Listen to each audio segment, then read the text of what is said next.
Well, guys, welcome to another ASR Live Think Tank Thursday. If you don't know, or maybe for the edification of anybody that may watch this video at some point, our Think Tank Thursdays are designed to be an open discussion, kind of an ask me anything, a mastermind. Bring your problems, your questions, your concerns, your inquiries, your success stories, your brags, whatever it may be, and let's unpack it. Let's kind of deconstruct it, look at it from different angles, and ask ourselves, what can we learn from this? The good, the bad, and the ugly. So I guess maybe let's start with a win. Does anybody have a success story this week? I know Kayla does. She's over there quiet, like she ain't got nothing to say. Me and Gabby's open house went successful, and we actually got a client that we got under the buyer's representation. So we're representing them, and on Saturday we're going house shopping.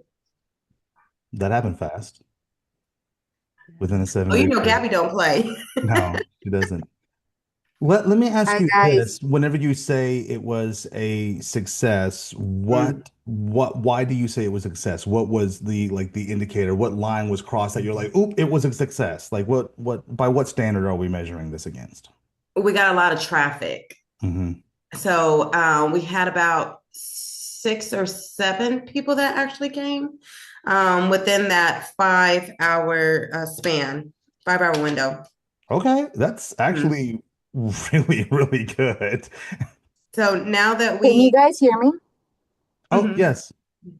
Now Okay. that we've got that traffic going, I think it's because I posted the open house in different groups. We're Hmm. actually going to go door knocking next week and try to get it out there. We're going to be posting flyers downtown in Toledo, so we can just try to get some more traffic at our next open house so that we can just, get a client filled database, really.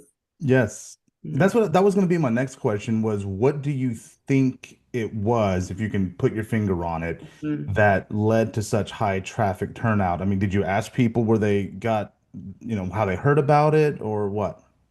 No, that's a good idea. Hmm. I'm gonna take that advice. We're gonna definitely use that for our next open house. Yeah, you always want Is to try to kind of seven pinpoint. people Go ahead, Lisa. Sorry. is se- is 7 people a lot? Hmm. Yes. Really? Yeah, Hmm. Lisa's like seven. That's One. nothing. Like, One. I think Gabby I was would start like, crying. I'd be Gabby like, was, I failed. Gabby was like, oh my God, you just don't understand. Like, this is going so good. Because I didn't understand at first either. And then, like, when she broke it down and explained it to me, I was like, oh, wow. So we're doing really, really good. was this the first open house that you hosted yourself?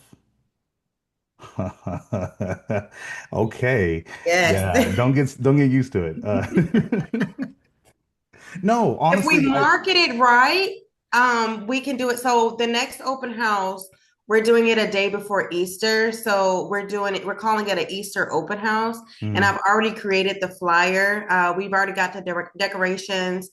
We made little goodie bags. We're trying to do like little games and stuff so that the kids they can come in, they can play the games while the parents tour the house. And one agent can be kind of watching the kids a little bit, and then the other agent touring the house and things like that, and just kind of talking to them about it. that's great. That's great.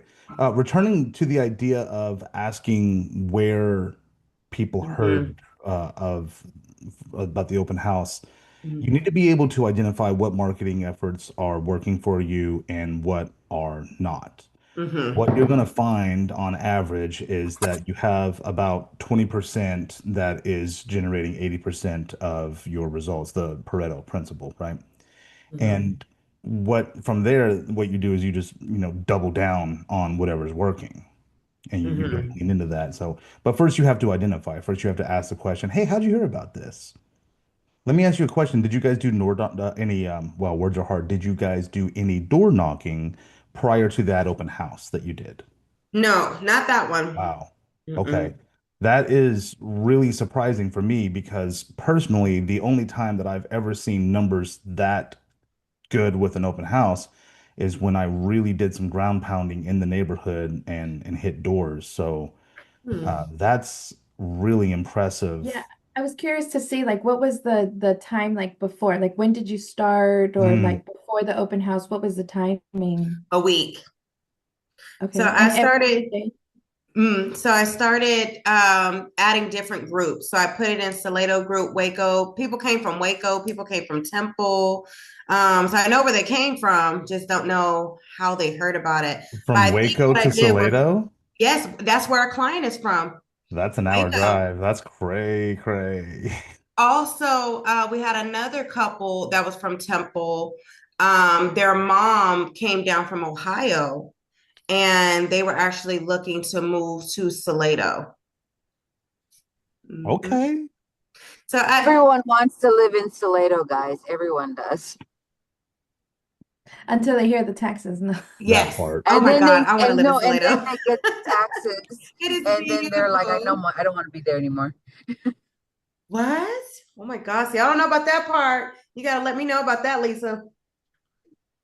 I live, I live like across the bridge from you, from where that was. Mm. I think I know where you're talking about. You live in Belton, right, Lisa? Yeah, I'm like on the Stillhouse Dam. Okay. Oh, okay, yeah. I'm Yeah. on the dam. Like my Mm. house, I could see the dam from my house. Oh, wow. So I pass by you almost every other day. Yeah.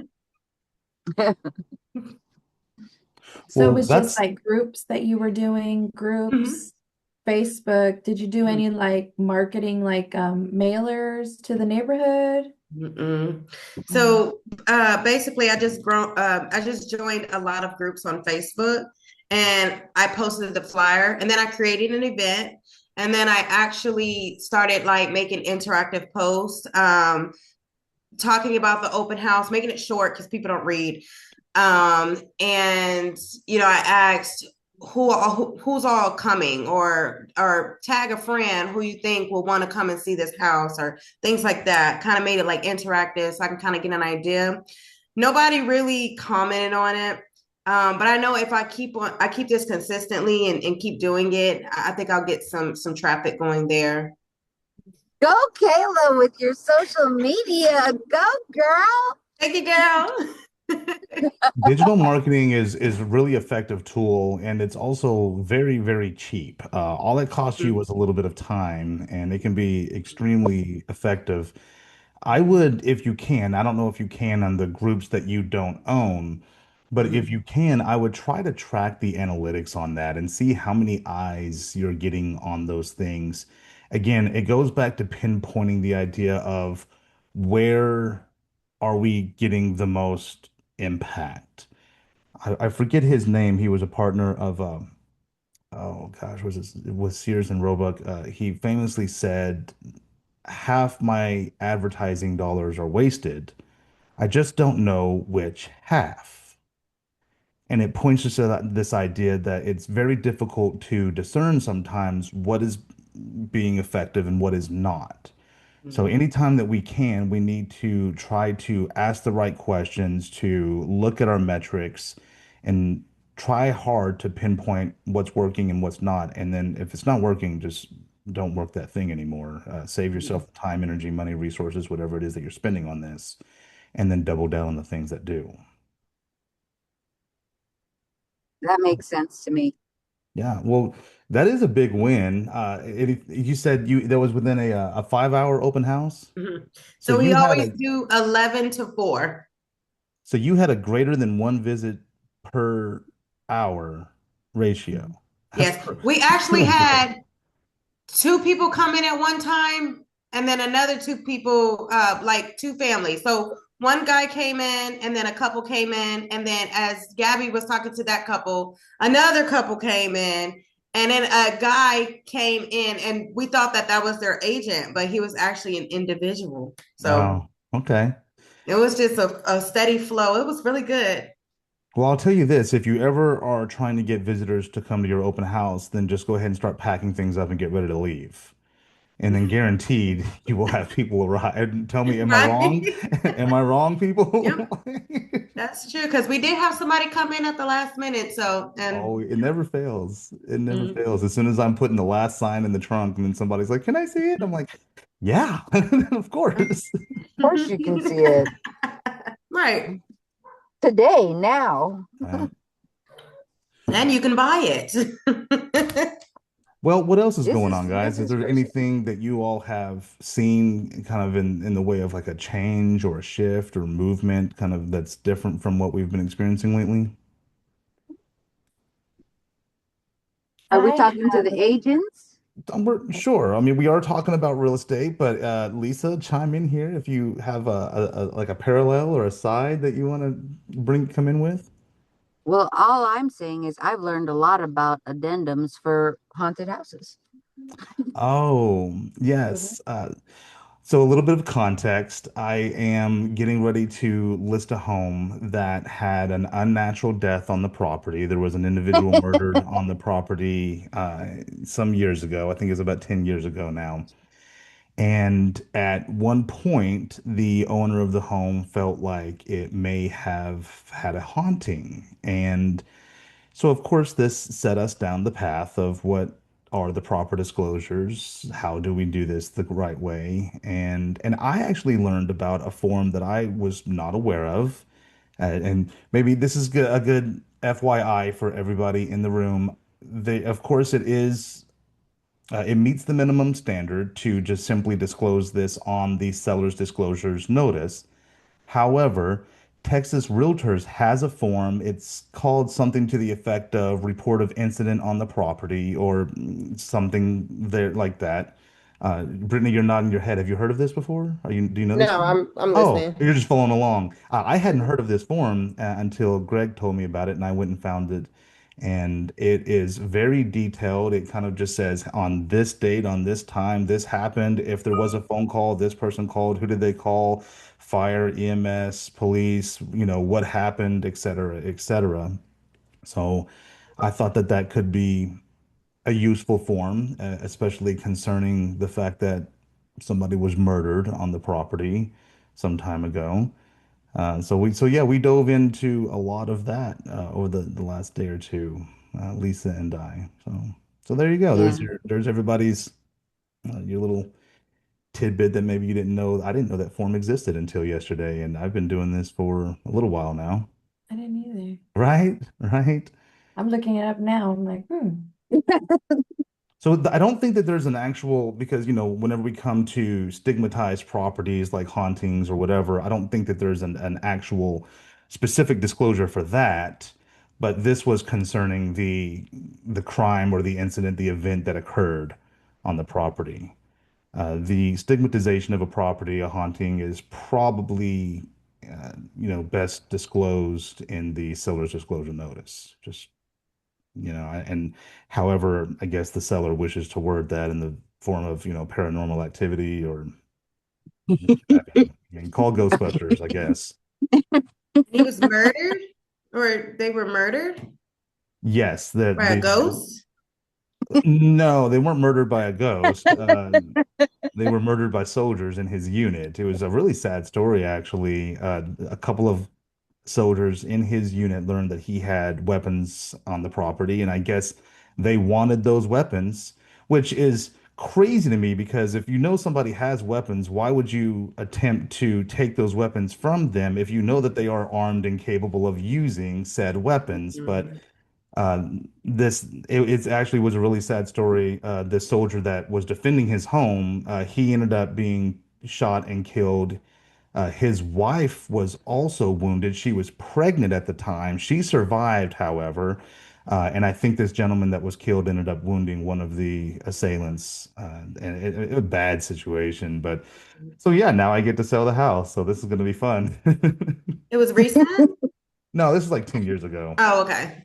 Yeah. And what's really sad about this also is my sellers, when they purchased the property, they were not made aware that this unnatural death occurred on the property, which, as an FYI to everybody here, is a big, big no-no. Mhm. That And I was actually able to go back and look at the history of the property. I saw previous listings. I saw that although the individuals that my seller purchased it from, they did not disclose the unnatural death. It was previously disclosed to them whenever I see the last time that it was sold prior to that. So one could demonstrate pretty easily that they should have had awareness of this, given the fact that they were informed of the unnatural death on the property that they themselves did not properly disclose to my client. And so they're, But I mean, it falls back to that they don't read. People don't read. Exactly. And then also, I thought you had to disclose things like that, you do, murders on a property. you do an unnatural Yeah, death. Yeah. exactly. Because I took a training class on that. So hmm that's crazy. Some of these agents don't do right. Yeah, and it would take probably a courtroom or and a judge to determine Mhm. who was truly at fault here, the seller Mhm. or the listing agent. I'm not gonna, dive into that shady area, but I will say that they should have been made aware because it was disclosed to them. Mhm. So, Right. uh, yeah, disclosures Mm. are important, guys. Which, you know what? Here's an interesting question for everybody. Let's say that that seller did know, but they told their agent not to disclose. Oh, What is that's that agent supposed to do? misrepresentation. What is that agent supposed to do? Uh, You can't do that. yeah, You'll get in trouble. educate your clients. You can't do that. So yeah, you're right. So we do owe obedience to our clients, but we also have an obligation to disclose. Mm-hmm. So the bottom line is, and like you're saying, if I have a seller that is telling me not to disclose something, and if it's against the law to not disclose it, I must disclose it. Mm-hmm. It has to be done. I had a situation probably about a year ago where the seller during the pre-listing process discovered that there was a significant issue with the foundation. Mm. And we had we had a foundation repair company come out and give an estimate, of the scope of work, and it was beyond what they could even imagine stomaching. So they decided to not list their home for sale, and decided to rent it instead. Fast forward a year, I am having a conversation with an agent about a particular property, and they mentioned an address. And I said, wait a second, I know that address. It was, in fact, that same home. And I asked that agent, I said, did they tell you about the foundation issue? And he said, what foundation issue? I said, ask them about the foundation issue. Mm. And then that agent came back to me and said, yeah, they don't know about a foundation issue. At what point I forwarded the entire email chain thread that I had between myself and that seller in which they knew about the foundation issue. And that agent said, oh my God, I am not ever going to talk to them again. I'm not listing their home. So Oh these my things happen. God. People will try to withhold and hide information. Mm-hmm. And and maybe this is a little bit petty of me. I actually have once a month, I have an alert on my calendar to go and check the MLS for that particular home because Mm-hmm. I want to see if it's listed. If it is listed, I'm going to reach out to that listing agent and ask them if they are aware of the foundation issue. Because, and again, maybe this is petty of me, but bottom line is those people are trying to hurt somebody by hiding, by concealing, by failing to disclose. And I kind of take an issue with that, you But know? Yeah. don't isn't aren't they supposed to get an inspection? So the other side, the buyer side, aren't they supposed to get an inspection and then There then is no requirement for an inspection. mm, There is none. Now, it is a really, really good idea, and I would argue, in fact, the mm, opposite is probably a terrible idea very to purchase a important. home without an inspection. If there is some lending on it, then an Mhm. appraisal is going to Mhm. be required by the lender, and especially if it is VA or FHA. And most times, especially given the nature of that foundation work, it's pretty readily apparent. I am not a foundation expert, and I could tell that there was some sort of a structural issue. Any appraiser worth their salt is also going to see that as well, and it's going to prompt a lender requirement to have that foundation take, have a second look at. Mhm. So Mm, but no, there absolutely is no requirement for an inspection, and it could become this, a situation where if there is a potential buyer that is a conventional lender or a cash buyer that does not do an inspection, if they do not have a trained eye to look for structural or foundation issues, they could in fact buy a home that has a lot of problems. Mm, That's the reason why it's necessary to disclose. yeah. Okay. Gotcha. So we kind of went off on a little bit On of a a sidetrack on a there, rant. but hey, yeah. But hopefully that was good thank you, information Lisa. for you guys. Thank you, Lisa, for talking about haunted houses. I loved. Mhm. I was Yeah, very interested. I have like a thing when I first got into real estate. Somebody told me, do you have to disclose when the client put their mom's ashes in the paint and painted the house interior? Oh my I was like, goodness. Oh, that's was messed up. And now they're trying to sell it. Oh my God. well, that's what somebody had mentioned to me when I first started. They were trying to trick me up because of that question. They're like, do you have to disclose if the mom's ashes are in the paint? And I'm like, Yes. I don't think so though. well, she didn't die on No. the property. Her I- ashes are on the paint. Oh my God. What do you think, Jeremy? I think no. Man, I don't know. I don't know about that because if you think about it in its most simple form, we have the remains of a dead person on the property. Ugh. Yeah, I was like, I'm not even gonna go into that. I just had my license. So I was like, so that always stuck with me. Now that you're talking about it, it brought that question. That Oh would that my would that would gosh. honestly probably prompt me to call an attorney and put them on retainer. Oh my gosh. Oh Yeah. wow. Mm. So what did they say? Did they say that you needed to disclose that or not? I think it was like a professor was saying a joke or something. I don't think Oh, it's like a serious thing, but he's like, it's something to think about if you ever encounter in your career. And that stuck with me. So I was like, disclose, disclose, disclose. Like, get Hmm. away with, say what you know. I Try mean, not to. yeah, that's probably the best thing, but that's also just man, Oh, by the hopefully way, that's not a real there's thing. dead ashes on your in your paint on your walls. Whew. I don't know. Like, how do you tell somebody that? Was this actually a thing that happened to him, or was I he just guess, yeah, I guess he like older homes or like historical Mm, homes or like, inherited homes that they wanted to keep pieces and they're like, we uh, wanted grandma to be at the house with us forever. And, he was talking about like older homes and we were talking about disclosures and mm. sellers disclosures and death on the property. And then he threw us that curveball and we were all like, what? Like, that's a What? that's a new one. You know what? That's gonna be the question at the top of this video that goes on YouTube. Do you have to Oh my disclose the dead gosh. ashes? on a painted Oh my house. Yeah. gosh. Yeah. That's Ha- great. I love haunted all this houses stuff.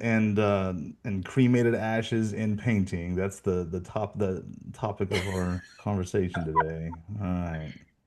We've Yeah. gone to the other side. Okay, well, so has anybody seen anything new or interesting? I'll tell you guys what I've seen. I'm seeing, and you tell me if this is an anomaly for me. I am seeing the looks like the signaling, the very beginning signals of what could be uh, a return, perhaps, to some sort of equilibrium in the market, a little bit more balanced. For a while now, as you probably are aware, it's been a very heavily, tilted towards the buyers. I'm starting to see, in fact, I heard about a herd. I didn't have this. I heard about a multiple offer situation recently. And just on my own listings, I'm starting to see a lot more activity. I'm starting to see some stronger offers come in. And that's encouraging because it's never a good market when you have one side beating up the other completely. As you know, those were that were around for 2021 two time frame. It was just the opposite, and it was terrible in my opinion. So, is this just me, or are you guys seeing anything similar to this type of a shift? No, that's what I'm seeing. I'm You are? seeing, engagement on our listings that have been a little bit longer on the market. Mm. Even just in the last like couple of days, like people are like, okay, I don't want to miss out on the market. Like, can you come over Mm-hmm. like today, right now? And we're all like, okay, what? Let's take some time. Like I could feel the urgency in their voice that they don't want to miss out or Hmm. the world things happening. They're like prices, I know my house is going to sell, somebody's going to want it, and I'm going to lose that top dollar. And so, yeah. Okay.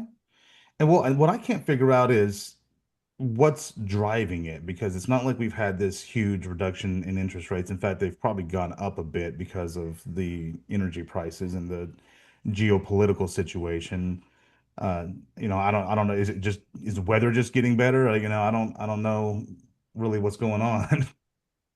For me, my seasonality has always been it starts getting up in the spring. So what's March, April, May, June, July, those are like my hot months of Oh the yeah, of year. course. Yeah, just kind of the cyclical seasonal cycle of real estate. So, I mean, maybe we're Yeah. just seeing that. Maybe we're just seeing the normal regular seasonal spike that occurs, kind of the ramp up to summer perhaps, Mhm. especially in our market given PCS season coming up on us soon. I mean that might be just what Rates it are is.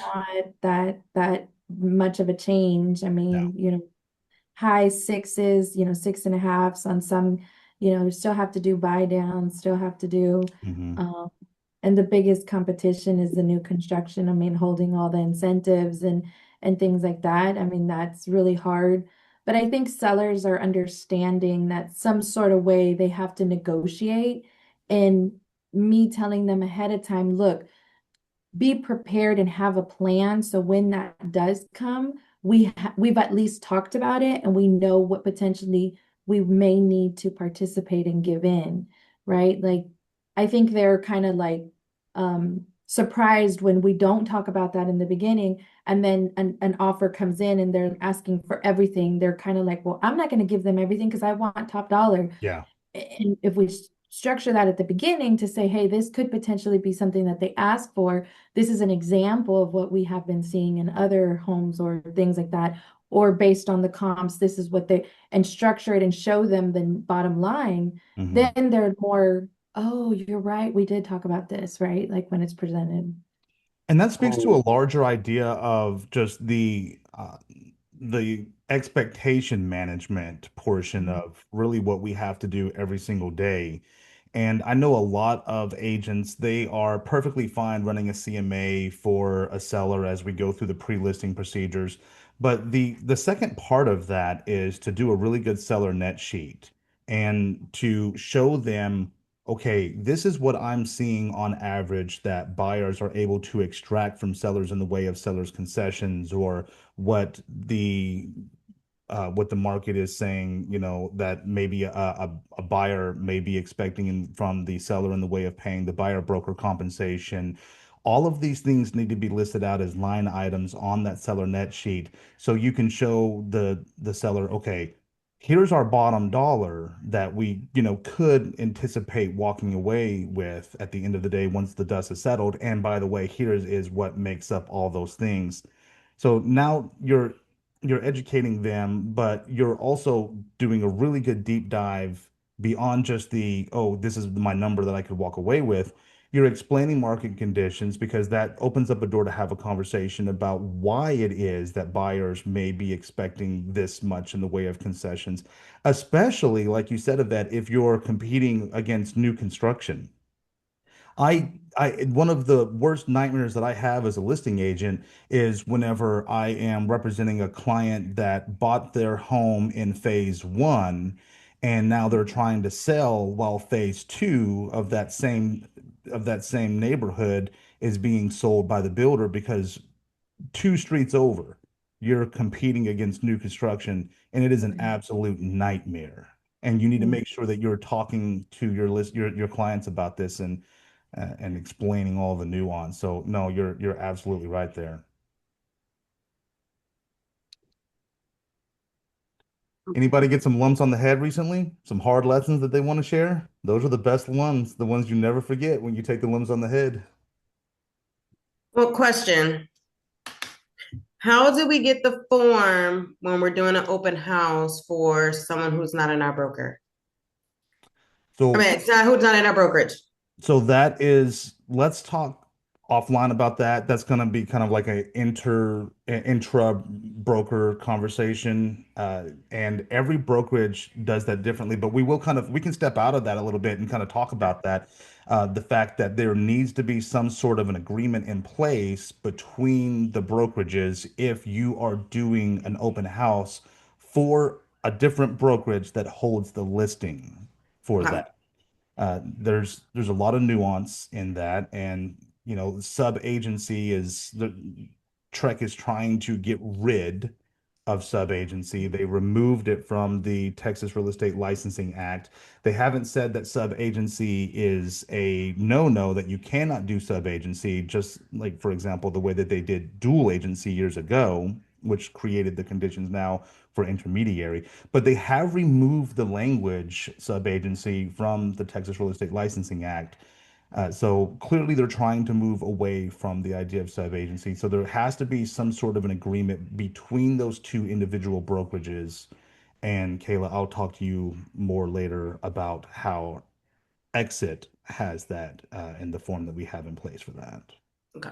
But no, that's a really good, that's a part of a kind of a interesting thing that's happening in Texas real estate right now. The intent to eliminate sub-agency entirely, which that's gonna be difficult to do because there's almost always like a little gap there, especially if you're showing doing an open house at another brokerage's listing. But don't let that deter you just because there's some compliance things that need to be met. If there is a home that matches kind of what your branding is and what your marketing is and what you're trying to do with your business, have that conversation with the other brokerage and ask them if it is okay for you to do an open house there. Those are open houses are phenomenal prospecting tools. Mm-hmm. Phenomenal, And we have a as you just saw. Mhm. And we have a really good relationship with the listing agent, and it's actually her brokerage, so it makes it a little bit more easier for us. So Oh, we she do is the all her broker open of houses. record. Hmm. She's the broker owner herself. Hmm. Yeah, that makes it a little bit easier. Brittany, you have been quiet over there. Mhm. You awake, girl? Yeah, I'm good. I'm just Just listening. soaking it all in. Hmm. I like to hear from the Brittany guys. Brittany is so this is what Brittany does a lot of times. She'll sit back quiet, quiet, quiet, and then she'll come Mhm. in and she'll be like, boom, and I'm like, ooh, yeah. You know? That's a good trait. Let's see, so recently this is what I'm fine. So I recently had a listing, it's under contract now. Three of the offers I received were from institutional buyers, so I found that to be interesting. Mhm. Um, we went under contract with a human buyer. But in this situation, probate Human was buyer. involved. I'm selling for the executor of estate, and I've learned a ton about that. And so I always hear generational wealth when people are buying houses, but I don't know that people are being educated on the instruments they have to have in place to protect that wealth. And so now that we're getting closer to closing, I'm seeing all the attorney fees they charge for a detective, like all these things that the father, his intent when he purchased that house, that was not his intent.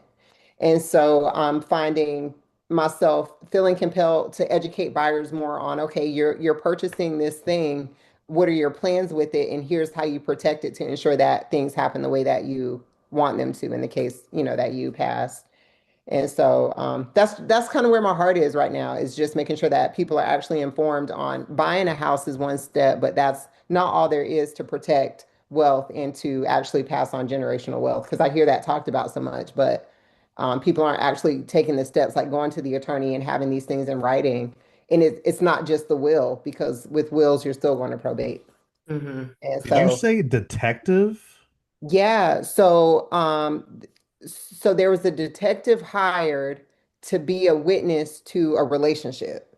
Yeah. I mean, and I was like, y'all could have called me. I would have found them on Facebook real quick. I could have, For y'all could what have you just paid called that me. detective. The probate, the attorney hired a detective to find a person to be a witness to some stuff.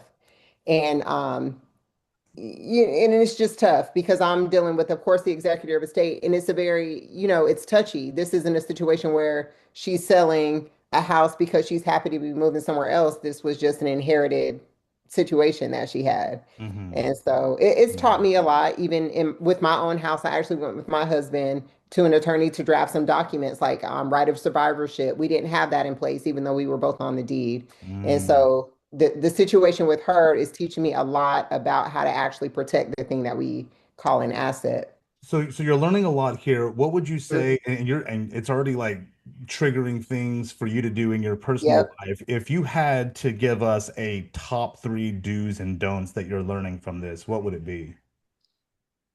Do think, especially if you're married, like you have children, do think about getting estate planning involved. And then from the agent side, having a relationship with an estate planner so you can make sure you're bridging the gap for your buyers. And then that just creates a situation where, I mean, you're more than just an agent. Like you're that person's savior in a sense. And so I think bridging the gap between buyers and estate planning is really important. And so that's just what's on my heart. Yeah. Well, that's actually something that we're going through right now because my father recently passed and left about 3 properties in Los Angeles and Inglewood, California. And now, no, there wasn't even a will. Yeah. Yeah. I had a client one time that it took 2 years to process all of that. Yep. It seriously took 2 years of Mhm. work on that. And, of course, I was that seller sings my high praises because I helped them kind of sort through all of it, but it was unfortunately something that really could have been avoided with some proper estate planning. And I've had a few like that. I remember one woman, I say one man, it was a really sad situation. They bought this land together. She ended up killing herself on the property. Geez, is this like the death episode? Like that's all we're talking about today. Is people dying in murders and suicides and estates and ashes in the walls and Yeah. at any rate, uh, I ended up helping this gentleman sell the land, but we had to collect about 20 different signatures for Mhm. the affidavit of heirship and all these different things. And fortunately, I knew enough to know that this was going to be a bit of a complicated process. As soon as we started talking seriously about listing that land for sale, I reached out to my title partners and opened up title and started to get the ball Mhm. rolling on everything because it took kind of the pre-listing period, the time that we had the property listed on the market, and then even after we went under contract during the escrow period, it took that entire time, which really was pretty fast considering all the work that needed to get done. But the point is, this is the benefit of having the experience and at least knowing going into this, I said, okay, this is going to be tough. I started working on this almost immediately, and we were able to get everything wrapped up about a week before closing. Had I not started working on that at that time, we would have had a closing that was significantly delayed by 30 to 60 days or more. This isn't to pat myself on the back. This is to illustrate the need to first, an ounce of prevention is worth a pound of cure, right? So if we can start working on this beforehand in the way of proper estate planning, that's the best solution. But if not, then start working early on these issues because they can take some time. And on talking about that, I recently got invited to like an insurance talk about life insurance and things. And it's never been like a thing for me, but how life insurances can affect real estate and the inheritance and after death. But that kind of threw, something too that you don't think about those kind of things until it happens. Yeah. Yeah, yeah, for sure. And a lot of times, like if I were to die tomorrow, well, it's not my problem anymore, So that's the unfortunate part is that it's the burden is left on everybody here that remains afterwards, So no, yeah, so do your loved ones a favor, go and have a conversation with an attorney about proper estate planning, right? And there's lots Yeah. of different instruments that are out there, and I won't pretend to know all of them. And I don't want to speak too much on this and get myself in trouble. But there's rights of survivorship, like you talked about, Brittany. There's something that's called a TOD or a transfer on death, and there's lots of different instruments that you can use. Maybe you want to put it in a trust. The best thing to do is to have that conversation with an attorney and figure out what pathway works best for your unique circumstances and situation because everybody's is unique and it Yeah. kind of depends on are you married or not, do you have children or not, have you remarried and now does your new spouse have their own children that may end up having Yeah. title or interest in a property. There's tons of nuance here. Yeah.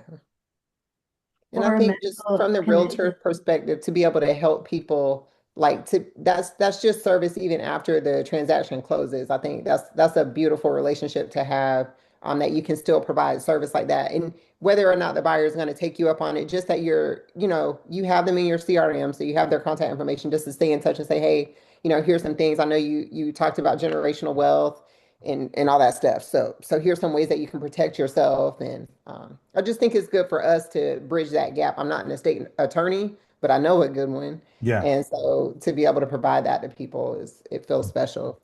Be the source of the source, right? Sure. Yeah. And not that you want to go up to somebody and say you're going to die one day, but Mm-mm. you do prepare them for this and say, hey, Yeah. this is the Yeah. the part that nobody likes to talk about, but yeah, and I would the Brittany, the way that you're saying it is, I think, a really good way to kind of couch it on this concept of generational wealth and the fact Hmm. that property can be an instrument for building that, but we have to make sure that it's transferred properly when that day Right. comes. And Yeah. I would say make that the core of your message and make it a value-centric message, one that's going to be received and one that's going to bring value and make it so that you're not easily forgotten because you're the guy that's trying to help or gal. I say Right. guy unisex. Yeah. So Oh, all right. Well, what else is going on, guys? we got like property tax bills coming out soon, so that's a Oh, good touch point for your past buyers. mm-hmm. Just touching back, and you can check their stuff, check and see if they file for their homestead exemptions, stuff like that. And so that's a good touch point you got coming up with people. That's I had some buyers reach out to me and they they said, "Hey, got a question for you, Jeremy. Should we use the premium service from this company that wants to help us protest our taxes?" And I was like, Uh, yeah. "No, don't use any service from anybody. Why pay somebody what you can do for free and Yep. easily? And Yep. let me help you with the data on this. I will help you protest your taxes." Yep. And like you said, that's a great touch point right now. I tend to reach out to every single one of my. I've got a tiny human that wants my attention right now. Hey, buddy, I'm in the middle of a meeting right now. Can I get with you later? So that's number three. Number three, the last child is always like he's my intense one. Have y'all seen the class? I think it was Ron invited somebody to um a class where they taught you how to help clients protest taxes. I did And not see that that. Yeah, it was like maybe a month or two ago, maybe. I remember Mm, going and it was the agent what he's a chiropractic in the area, but he retired chiropractic and now he's focusing on that's his book of business. Like he goes, his clients, he helps them protest from like because I didn't know that you cannot protest backwards, you can only protest from there forward. Hmm. but your taxes will only in can only increase from that point forward. Or I may have that backwards, but it's that point forward is where the protest can happen. But if you never ever protest, you can't go back Right. several years. Yeah. You're going Yep. back only that 1 year. Yeah. Hmm. Um, so that was interesting that he had like a whole playbook on how to offer this to your clients, and kind of like the rough estimates of what he charges his clients. And he gives them two packages. One is that I give you all the paperwork that you go as a you can custom, your own home as a homeowner. And then another package where he would go on your behalf Hmm. through a limited power of attorney that they give out to the agent, and all they're talking about is taxes, property taxes. It was really interesting to see how he grew his business That would with have been a just cool class that. to go to. I wish I hadn't missed it because I help all of my clients with their tax protests. I don't charge anything because they're my clients, and I know that if I bring value to them, then they're going to call me in 2 years, 3 years, 10 years to sell their home, and that's the value that's going to be reciprocated back to me. But the idea of charging just because that's his business is tax protest, I get it, but I wish I had. Do you recall maybe I'll some of get the the methodology? information. Yeah. I'll get the information and the point of contact. I think he's an active agent. Like he's retired chiropractic, but that's what he decided to do his business in after. And he's like, I love to go talk to them and go in front of the board because they have to do sit in private Yeah. Hmm. as him as a representative of the homeowner. And he's like, sometimes the faces on them, it's like, I don't know why we went up on your neighborhood, but we did. And he's like, no, here, look at the data, right? That's And so then cool. I'm like, you got to be very, whew. Please, if you have his information, please send it to me. I'm gonna take that guy out to coffee, lunch, and dinner and pick his brain on this because of course, I have my methodology that I've learned and that I've used, and I've actually talked to a lot of appraisers. In fact, I learned how to do this by from a woman who was uh, she worked for Trek. She was an appraiser. She works for Trek now, and now she does the investigative inquiries into appraisers that do the wrong thing. So she's been in this game for a long time and knows how to do it, and I learned it from her. But I'm always interested in seeing what the other angle is, what the other perspective is, especially somebody that's built a business on this. And I mean, Yeah. hell, maybe, and we'll have to talk more, Brittany, but maybe we can invite this gentleman into an ASR event and Mhm. use that as a platform for him to have a conversation if he's open to that, So Yeah. Yeah. that would be Yeah. cool.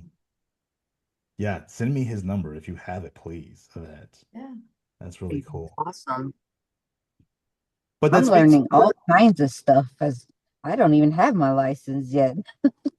But it does speak, like Brittany said, this is a great time of the year. If you're always looking for an excuse to connect with past clients, this is a great way to do so in a way that brings value. And what I argue all the time, the agents that I coach, the agents that I mentor, make value the center of your relationship, make value the center of the communication that you are sending to basically anybody. And I would say if it doesn't have value in it, then you probably shouldn't send that message. But this is an easy way to reach out to your people and say, hey, quick question. Have you received your tax assessment yet? And how do you feel about your taxes going up? And of course, everybody's going to say, oh, it's terrible, and they think this. Now, this is what has happened sometimes.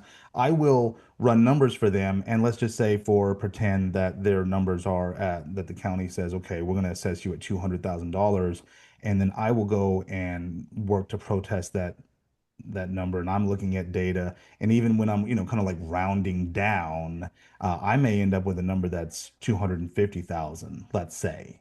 And that's whenever I go to my client and I say, so here's what I get rounding down. Do not ever show them this, otherwise your taxes are absolutely going to go up. But then I kind of will say, if I were to list your home, it would be at least this number would be my recommendation because again, I'm rounding down, which now we start having a different kind of conversation because they go, oh, really? man, maybe we should list our home. That may or may not be the right move for them at the time, but at least what you're doing is you're providing them with information should they decide that that's the move that they want to make. And you may end up being able to help them out as a seller at that time. So lots of ways to bring value, and tax protests this time of year is a great way to do so. Yeah, thank you for that 2 cents, Brittany.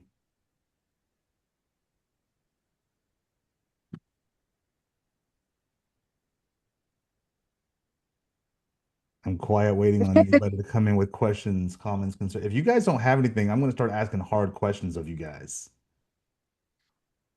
All right, so here we go. I've got one for you. If you looked at your calendar this week, would it show me a busy agent or a productive one? Are you busy or are you productive? Productive, I would say. She said she's like, I'm gonna come right out. It was meant to be a rhetorical, but she's like, yeah, I'm productive, boy. I'm in another meeting while I'm in a meeting at work. But very productive. Yeah, that's what's up. And I'll be honest. Sometimes I feel like all I'm doing is spinning my wheels because sometimes it just seems like you can't get traction on things. And that is for me the hard part on trying to determine if, okay, do I just need to continue on with my consistency and will this eventually bring traction and bring results, or am I pouring time and energy and effort and into something that's never going to work anyways and I need to throw it out and try something new? That for me is always the hardest thing to figure out. I've heard people talk about, maybe reaching out and following up with people. And they've made these comments like, yeah, if I hadn't have made that 81st phone call, I never would have got it. And I'm like, I don't know if that's the answer to call somebody 81 times because I could have called 81 other people one time and maybe achieved better ROI on my time. I don't know. That's the hardest thing that is hard for me to discern. If anybody has any insight or input on kind of that idea on whether you should keep hammering something or kind of scrap it, I'm all ears because I haven't figured that part of it out. I don't know. Does anybody have a formula for that, or is everybody just kind of like going by their gut on this? Well, something that I've been doing lately is that, we all want all the business, right? Like we all like some type of business, some type, and I always keep reminding myself, the people that are attracted to me, my tribe, are going to come to me. And Mm, how do I communicate with that without losing who Yvette is, right? Because I do want to do the cold call. I do want to do the ninja selling. I do want to do the, right? And it's like you want to do everything, but you're only one person. You're only one mind. You're only can do so much. We still mm, have our families. We still, and I have littles too. So it's hard to balance that work lifestyle and all that. And I just go back to my tribe is going to follow where I'm at. If I'm at a networking event, I'm talking, I'm putting myself in uncomfortable situations, one to grow myself, and two that you just don't know who's in that room. You yeah, don't know what that next phone call, you don't know what that next email, that next text, that next no makeup on social media. You don't know because that's who you are. And I feel like we get so consumed in everybody else's life and things. Sometimes we lose the, oh, they have all this business, they have all that, they have da, da, da, da, da. It's like look in the mirror and it's like, what can I do right now? yeah, And that's where I've been like, if that doesn't bring me joy, that doesn't, feed my soul, that, what, this is what I love to do, then maybe we need to rethink that piece. Okay, do it some other way or eliminate it and go, because you think of how much time you've spent on one client or one, you're trying to save the deal and you're just like, I lost 3 clients off of that one. It's like, why did I do that? yeah, Because of my heart and I want to help them, but there's only so much we can do. right. You said something about kind of looking at other people's stuff, and I'm just reminded it's the very cliche-ish kind of quote, the idea that comparison is the thief of joy. Yep. And we have to be careful whenever we start looking at and this social media is dangerous. And because most times people will put up the most polished version of themselves, and I'm guilty of that too. And this is something that Brittany has challenged me on 10,000 times. She says, just press record. Jeremy, get over yourself. Don't take yourself so seriously. But then I'm like, I don't like the angle, or I look fat like this, or whatever it may be. Double chin and Yeah, so I'm like, let me fix this, you know. And uh and so I do that as well. Everybody edits probably a little bit more than they should, but the idea here, I like that your message is basically just, focus on where you are and what it is that you're trying to do. Well, whether it's with makeup or without, or I don't wear a lot of makeup myself personally, but no, yeah, what is your vision for success? And it's me against me out here. And I promise you that, at least the ambitions that I have and the goals that I have are so lofty that they're beyond what I'm seeing on social media. So I'm going to be hard on myself enough. I don't need somebody else to look at somebody else's success and then start, trying to compare mine to theirs, because then that is a situation where you're gonna spiral. You're going to spiral very quickly whenever you start That's to the do that. problem I had when I got in real estate the first time. That's the problem that I had, and it didn't work out too well. Yeah. Be your authentic self. Hmm. Yeah, absolutely. I bet you said something about ninja selling. Shameless plug. Every Wednesday, and I'm opening this up to kind of out the public now. This is something that I've done internal with my brokers, with my team. I have an event called The Forge every Wednesday at 10 a.m. And right now we are doing a close reading of the ninja selling book. Those chapters are just a couple of pages long, but we are breaking them down for 30, 45-minute conversation about each one of those chapters. Lisa and Kayla have been attending those, and I dare say, maybe a little bit presumptuously, that they are receiving a lot of value from that. So consider attending that if you want to, Yvette. I would love to have you there. I would love to have your contributions. You always have very great value to bring to our discussions. Look at this kid, man. Hey, get out of frame, kid.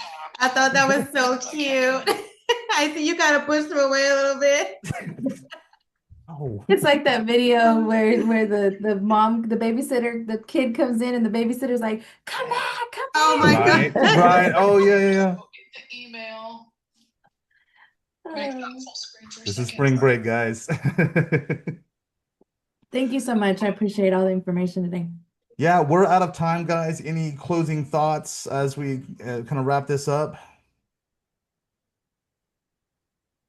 Okay. No. Well, then I'll just kind of close this out with just determine your own success, kind of, based off of our last little comment here, and don't compare it to anybody else's. Look forward to seeing you guys at our next ASR event. We are doing it the first Thursday of the month. We're going to do a flash class. I have no idea what that flash class topic is going to be. Brittany and I will figure it out, but we will try to make sure we bring you guys some value. Also, on the 7th of May, we're doing our Art and Ethics of the Buyer Consultation. That is our 4-hour CE class on how to give an effective buyer consult. Basically, if you've never been to that, we have been told, and of course, we are biased. We feel like it's a phenomenal class, but the feedback from that has been great. People have said, look, I'm getting much, much higher conversion rate than I ever have in my business. It's a great class. It is not a free class, but if you go to our ASR page on Facebook, you can find the link for that. But again, that's 4 credit hours. Lunch is going to be provided the 7th of May from, I think, what are we looking at, 10 to 2, Brittany, right? Is the time on that? Mhm. Okay. So consider checking that out, guys. But we will hopefully see you all next month on the first Thursday for our next flash class. All right, guys. Enjoy. Have a Jeremy, great I do day. have the question afterwards. Okay, I'll call you. Okay. All All right, right. Thank guys. Take care. you. All right. Bye.